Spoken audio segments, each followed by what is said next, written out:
Welcome to the Leadership Purpose with Robin podcast.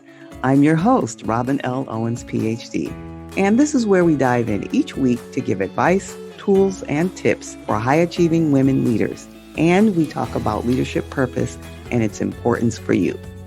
I am a college professor, and when I am not doing that, I am speaking, writing, coaching, mentoring, and teaching high-achieving women leaders how to find, and not only find, but how to stay in alignment with their leadership purpose so they can make a meaningful difference right there in their career, leadership, or business. Okay, let's dive in. Before we get into the episode, I have an exciting invitation for you. Hi, everyone. This is Dr. Robin, and I want to let you know and invite you to a new group I started. It's called the Leadership Purpose Community. The Leadership Purpose Community. And it's a group that I think would be a really good fit for you as a listener of the podcast, because it's an extension of the podcast and we discuss a lot of the issues we do in the podcast and even more. And we'll be focusing on finding fulfillment in our work through leadership purpose. We'll address issues that face high-achieving women, issues and challenges, and we also will celebrate the achievements of high-achieving women. And you know, as I always say, what I mean by high-achieving women, women who are professional, ambitious, goal-oriented, doing all the things and supporting everyone else. This group is for you. And so I think you'd really enjoy it. And I'd love to have you come and join us. Love, love, love to have you come and join us. So if you're interested, come on over to Facebook and search for the Leadership Purpose Community, or go directly to the website, www.facebook.com/groups/Leadership Purpose Community. Again, www.facebook.com/groups/Leadership Purpose Community. I'd really love for you to join us. Hope to see you there. Okay, let's get to the episode. Hi, everyone. Welcome back to another episode of the Leadership Purpose with Dr. Robin podcast. I'm so glad you're here and that you take time out of your busy day and schedule in life to listen into the podcast. I really appreciate you for being here.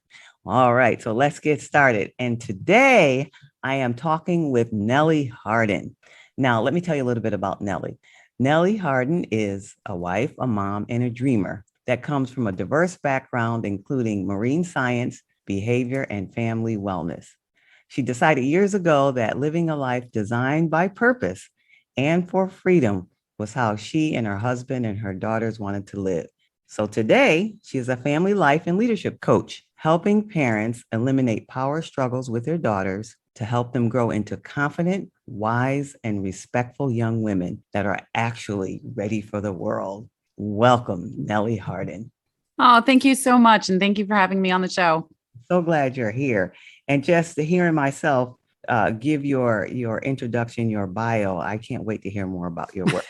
I know we talked a little bit about it before, but I can't wait to hear about it, which leads us to the first question. Okay, everybody heard me read that. Tell us in your own words what you do and just more about you and what you do. Yeah. So as you read, I have a very diverse background in behavior. So my degrees are in psychology and biology. And what I love about that is I am, first of all, I'm a lifelong learner. I mean, hands down, I'm a student above everything. And I love to know how things work. And I love to know the outcome of what those things are that are working. And so psychology and biology really go together hand in hand in that area for me. So I've worked in many different areas of this, but right now, and what my big, huge passion is, after being a woman out in the workforce for the last couple of decades and just being raising 4 women of my own. I have 4 daughters who are 12, 14, 14, and 17. I have twins in the middle there. And so all of this around me and serving women in the community and this, I see so many, including myself. I was a part of this story, going out into life, not equipped yet with the value and appreciation for themselves, for the confidence in themselves, for the respect for themselves and others and the world around them, wisdom, right? All those facets of wisdom, whether that is sure, book smarts, right? But also practical smarts or street smarts, as they would say, but even more so, wisdom of myself, knowing what I am feeling, how to define that, how to move through that, and that empathy and working through with others and how to communicate with others. So all of those pieces are really essential. And it's not just the case of when you graduate high school, you all of a sudden are then, that equates to being ready for life. That's not the case. And it's really what happens at home in your single environment that is the most encompassing when you're a child. It's really what happens there that is the foundation for what's being built for where you're going to be going. And so I knew that this is where I wanted to focus in creating leaders in the living rooms of homes across the world, but not leaders of which I love leadership. I've been studying leadership for so long, but I'm not talking, when I say leadership, I'm not saying I want them to be in the boardroom later on. When I say leadership, I mean living within their values, knowing what their values are, living within their values, being able to live from the inside out instead of outside in, being able to walk into a room with confidence, not because you know the shoulds necessarily of shoulders back, eyes forward, like all of those, but because you're exuding the confidence from within, because you know yourself, you know your purpose, you know your value. And so if I can help young women really get that into the cement of their foundation before it fully cures and they leave home, then they are set up for wild success in their own unique way that only they can do in this world. And that's what I want to see happen for our now and future for our young women. Yes, yes. And I said this to you before we jumped on the podcast. I think that's such a valuable gift and service to young women. I know when I was 17, 15, 16, 17, if I had that, it would have made a world of difference. I had to figure it out on my own, like most of us did, I think, in some ways. So that's wonderful. And I can hear the passion in your voice, right? So this might be hard to narrow it down, but tell us, what's maybe your favorite thing about the work you do? What's the thing that really lights you up? Honestly, I would say it's probably seeing a family rally together so I do whole family work, meaning I am not just a parent coach. I'm not just a, teen or tween young woman coach. I bring the entire family together to work as a team toward the goal, right? And so during the first half of childhood, that is when you're doing everything for your child. And then there's this great transition that happens when they start experiencing life outside of just your clutches, right? And I don't say clutches in a bad way, but that's in the first half, we are protecting them, we are giving them a sense of safety, all their physiological needs are met, right? In the second half, they start venturing out, they start understanding more about this love and this need and this belonging, right, piece from you and from other sources outside. And right now, and it's only going to get tougher, it's tough out there because even if your child is not on social media, there's still a presence all the time of what they're doing, even the verbiage that we use and how we talk to one another. Privacy is not what it used to be as far as those boundaries anymore. And so my point being that they're finding love and belonging in a world that on one side of the coin, everything is love and belonging. And on the other side of the coin, everything is judgment and ridicule. And it's really hard to find your place in there. So we bring a family together as a team. The parents are the captains, but it really is a team atmosphere when you're partnering with your child in the second half of childhood in order to get them to where they want to be and where you want them to be. It's a collaborative effort at the end of the 65, 70. So that is how many years, 6,000, how many days are in 18 years? It's 6,570. And so you can have together as a team, as a parent and child, as a, spousal couple and children, as a whole family together, come up with what do you want to be equipped with before you leave this house, right? And there are three that are cemented in for sure, and that's confidence, respect, and wisdom. Sometimes there's some more things out of that and outside of those, and some things they're not. But those three, those are necessary. And so we work on finding out exactly where you are and exactly where you want to go in your words and your unique goals and visions for your family. And then we build the roadmap to get there. And so that's my favorite part, is seeing a family come together and the scales fall from the eyes, so to speak, of, oh, I thought she was, I thought my child was just being rude and disrespectful. And actually she's hurting and she needs me and she needs someone to talk to about this, right? She's suffering from comparison. I have some comparison stories of my own, and we can bond and connect over that, right? And so seeing those scales fall in a family coming together, that is a beautiful thing. Yes, I love that. I love that approach of working with the family and doing that together. I'm just imagining it right now. What a world of difference that would make. Yes, that's awesome. That's awesome. And as we talked before we started, I mentioned that this podcast is for high achieving women, right? And I call high achieving women women who are professional women. They could be in official leadership roles or unofficial leadership roles, or just leaders of their lives, right? But they're ambitious, goal-oriented, responsible, typically the ones who support everybody at home, support everybody at work and their business, and rarely get support themselves. So I created the podcast for high achieving women to come together and support each other, basically. Love it. So with that in mind, what would you say is one challenge that the woman I just described, the high achieving woman, may face in her life or work? Yeah, I think it is finding that place of worth. I mean, that is a big challenge that many women face today. So when I work with the family as a whole, I work with the mom as one of the family members, right? And so I work with her and what she's bringing in, right? What core beliefs she has, what core beliefs we want to start to let go of, what we want to start, what we want to hold on to, right? All of that in there. And I can't think of a case yet that worth hasn't been a part of that story. And it is always, always, always anchored in childhood. Always. And so I'm having that story, but simultaneously, we're also raising the future high achieving women leaders. And so we have that.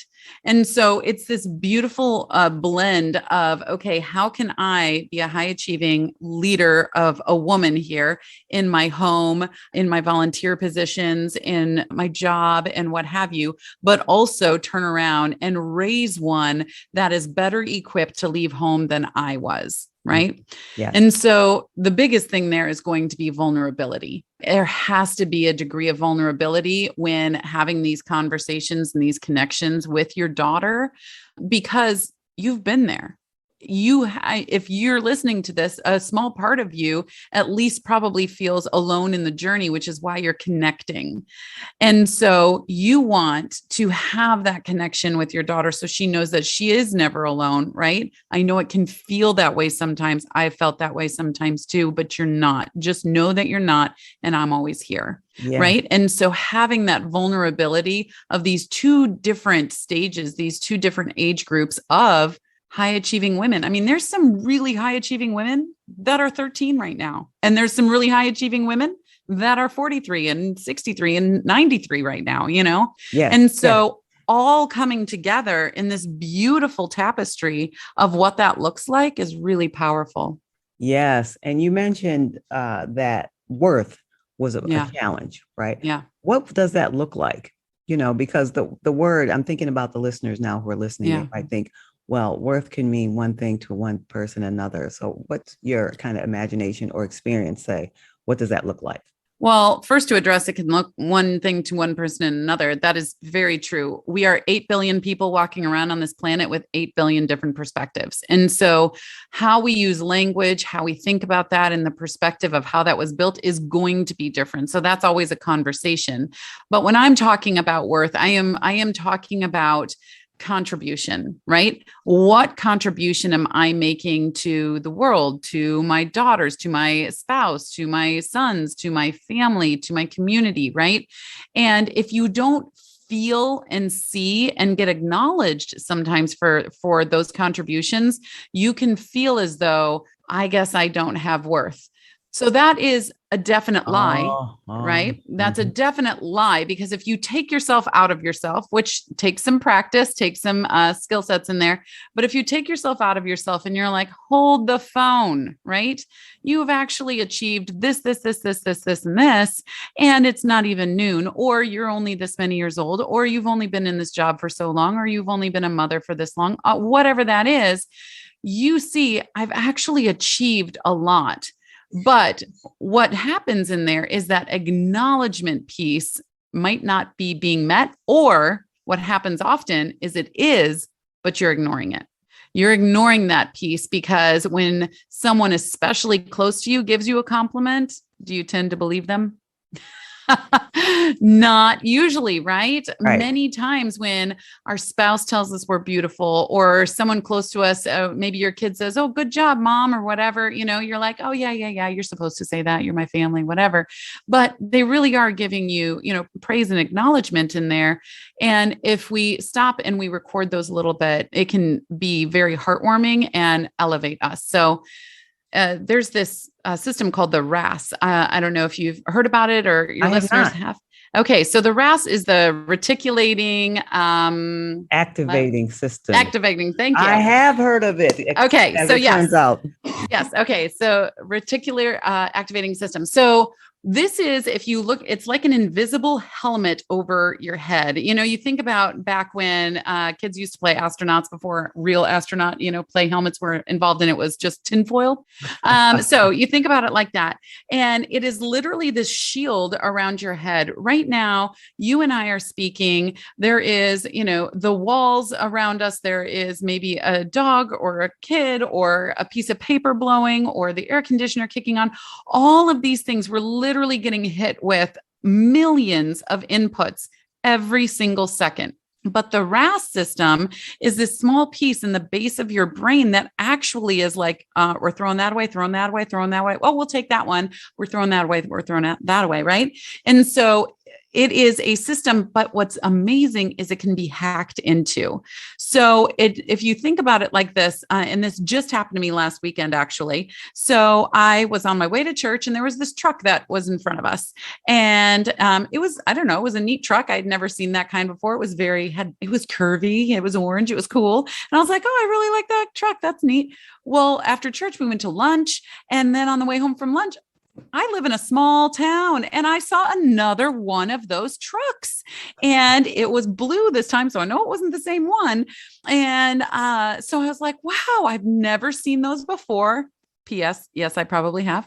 But I've never seen that before. But now I was allowing that into my consciousness because I brought that in, right? It's the same thing if you're like looking for a new car, or you're looking for a new anything. And then all of a sudden you're like, oh, I see them everywhere, right? It happens all the time.